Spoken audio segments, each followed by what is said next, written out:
Assalamualaikum warahmatullahi wabarakatuh. Selamat datang di channel Dia Astuti. Apa kabar semuanya? Alhamdulillah. Sehat walafiat tentu dalam lindungan Allah Subhanahu wa Ta'ala. Pada video kali ini, pembelajaran manajemen perkantoran fase F dengan elemen pengelolaan kearsipan, kita akan membahas konten materi jenis-jenis bahan kearsipan. Silakan ditonton sampai selesai materi kali ini. Terima kasih untuk semuanya. Mohon dukungannya terlebih dahulu tentu saja dengan cara like, share, komen, dan juga subscribe.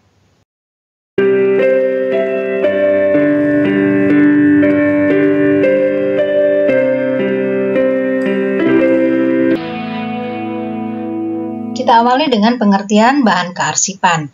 Yang dimaksud dengan bahan kearsipan di sini adalah bahan-bahan pendukung yang digunakan dalam kegiatan kearsipan. Yang biasanya bahan ini merupakan bahan yang tidak tahan lama atau penggunaannya relatif singkat. Artinya bahwa bahan-bahan ini nantinya akan selalu disediakan secara terus-menerus. Adapun jenis-jenis bahan kearsipan dari sekian banyaknya bahan yang akan kita bahas pada video pertemuan kali ini, itu adalah yang pertama bisa kita lihat di sini ada kartu indeks, kemudian yang kedua ada kartu tunjuk silang, dan yang ketiga ada lembar pinjam arsip atau outslip. Nah, inilah konten materi yang akan kita bahas pada video kali ini. Kita bahas untuk yang bahan pertama, yaitu ada kartu indeks. Yang dimaksud dengan kartu indeks di sini adalah kartu yang berisi identitas suatu arsip atau warkat yang disimpan. Gunanya digunakan nanti sebagai alat bantu untuk menemukan arsip secara tepat dan cepat apabila sewaktu-waktu dokumen atau arsip tersebut dicari kembali atau dibutuhkan. Adapun untuk format atau lembar kartu indeks ini biasanya berukuran 12,5 cm kali 7,5 cm. Seperti yang kita lihat di sini, untuk kartu indeks formatnya itu mencatat informasi-informasi tentang kode kartu indeks, judul nama atau caption surat, kemudian nomor surat, tanggal surat, perihal surat, dan kode surat. Baiklah, sekarang kita akan lihat pada format dari kartu indeks ini. Di sini beberapa bagian seperti yang barusan sudah kita sebutkan, yaitu informasi-informasi tentang yang pertama kode kartu indeks. Untuk pencantuman atau penulisan kode kartu indeks pada lembar kartu indeks ini, kita bisa letakkan di sini di bagian tab yang menonjol pada kartu ini. Nah, kode kartu indeks ini nantinya akan kita tuliskan 2 atau 3 huruf, yang nantinya 2 atau 3 huruf ini akan kita ambil dari hasil mengcaption atau mengindeks nama yang sudah di-caption sebelumnya, yaitu dari surat masuk. Itu kita ambil dari bagian si nama orang atau lembaga pengirim surat. Kemudian untuk surat keluar itu kita ambil dari nama orang atau nama lembaga, alamat tujuan. Nah, itu akan kita tuliskan di bagian judul surat di sini. Nah, kita tuliskan di sini pada judul surat. Ini kita tuliskan nama dari orang atau nama lembaga yang sudah kita caption atau sudah kita indeks dari kegiatan mengindeks judul surat ya. Kemudian dari 2 huruf pertama pada unit 1 di sini akan kita tuliskan pada lembar kartu indeks tersebut di bagian pojok kanan atas di tempat penulisan kode kartu indeks yang barusan sudah kita sebutkan ya, di bagian yang ada di sini. Berikutnya pada bagian nomor surat. Pada bagian nomor surat di sini kita bisa menuliskannya sesuai dengan yang tercantum pada lembar arsip atau dokumen atau surat yang kita proses ya. Di sana sudah ada tertulis, misalnya kalau surat tersebut surat dinas pasti ada nomor suratnya, kita tinggal tuliskan di sini. Tapi kalau misalnya itu adalah surat dari perseorangan, biasanya tidak ada nomor surat, maka kita boleh tidak isikan pada bagian nomor surat ini. Kita tinggal beri tanda kosong saja itu. Berikutnya pada bagian tanggal surat. Pada bagian tanggal surat di sini, kita akan tuliskan sesuai dengan tanggal surat yang tertulis atau tercantum pada lembar dokumen yang kita proses. Kita tinggal menyalin saja, kemudian kita tuliskan di sini. Berikutnya, bagian perihal surat. Pada bagian perihal surat di sini, kita bisa menuliskan atau mencari pada lembar dokumen surat yang kita proses. Kita lihat di sana pada bagian perihal atau hal ya, boleh kadang-kadang kita melihat di surat tersebut menggunakan kata perihal, kadang-kadang kita juga melihat ada kata hal. Nah, itu bisa kita tuliskan di sini. Atau kalau misalnya surat itu tidak mencantumkan bagian perihal atau hal surat, maka kita harus membaca isi suratnya dan menyimpulkan ini surat tentang apa, baru kita tuliskan di sini. Seperti itu. Berikutnya adalah bagian kode surat. Pada bagian kode surat di sini, ini kita akan menuliskan maksudnya, yaitu kode simpan dari sebuah surat yang kita proses. Kode simpan di sini ada 5 macam cara yang harus atau yang bisa kita tuliskan di sini sesuai dengan sistem penyimpanan yang digunakan. Kita mengenal ada 5 sistem penyimpanan, ada sistem abjad, kemudian ada sistem subjek, kemudian ada sistem kronologi, ada sistem wilayah, dan juga ada sistem nomor. Maka masing-masing untuk kode surat yang ada di sini itu akan berbeda satu sistem dengan sistem yang lainnya. Jadi seperti itu untuk penulisan kode surat atau kode simpan. Nah, inilah lembar kartu indeks yang nantinya lembar kartu indeks ini kita gunakan sebagai alat untuk memudahkan kita mencari kembali sebuah dokumen yang kita butuhkan atau kita cari. Sehingga kita akan mengetahui di mana sebuah dokumen tersebut disimpan. Hal ini untuk memudahkan tentunya untuk mencari kembali dokumen tersebut dan bisa ditemukan kembali tidak lebih dari 3 menit. Seperti itu penggunaan untuk kartu indeks.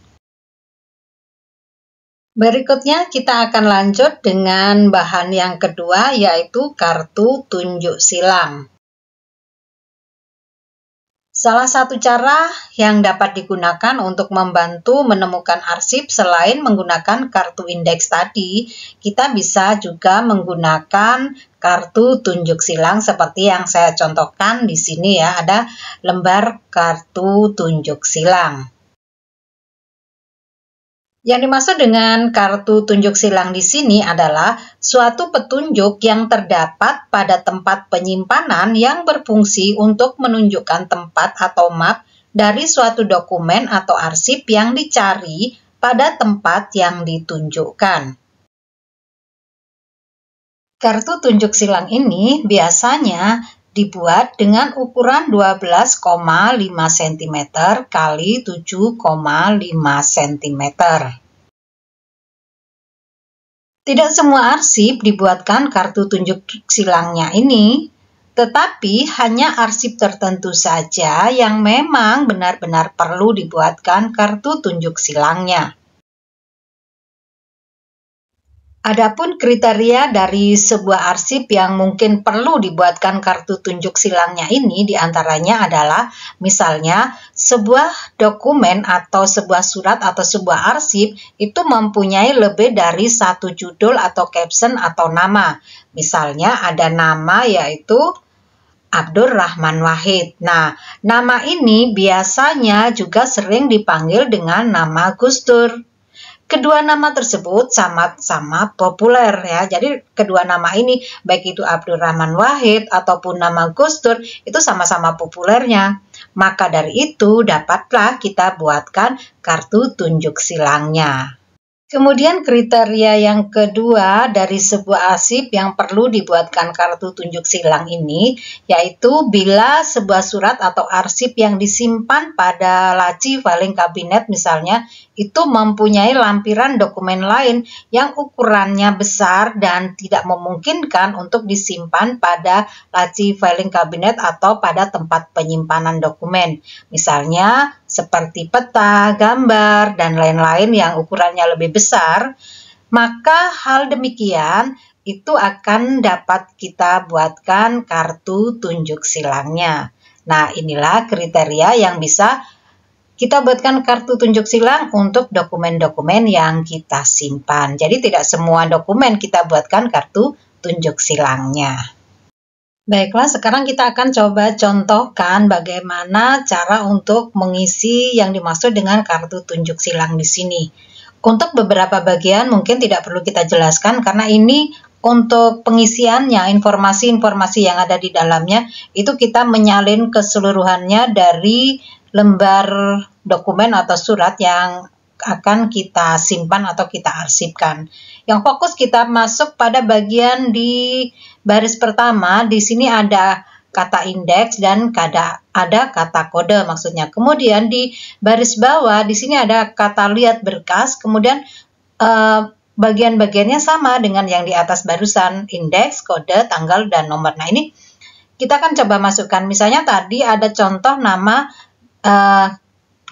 ini misalnya ya, Abdurrahman Wahid. Nah, Abdurrahman Wahid ini juga dikenal dengan sebutan populernya yaitu Gus Dur. Nah, sekarang pada indeks di sini, pada bagian indeks, ini akan kita tuliskan dari hasil mengindeks Abdurrahman Wahid yaitu Wahid, Abdurrahman. Nah, ini kita indeksnya kita tuliskan di sini WA.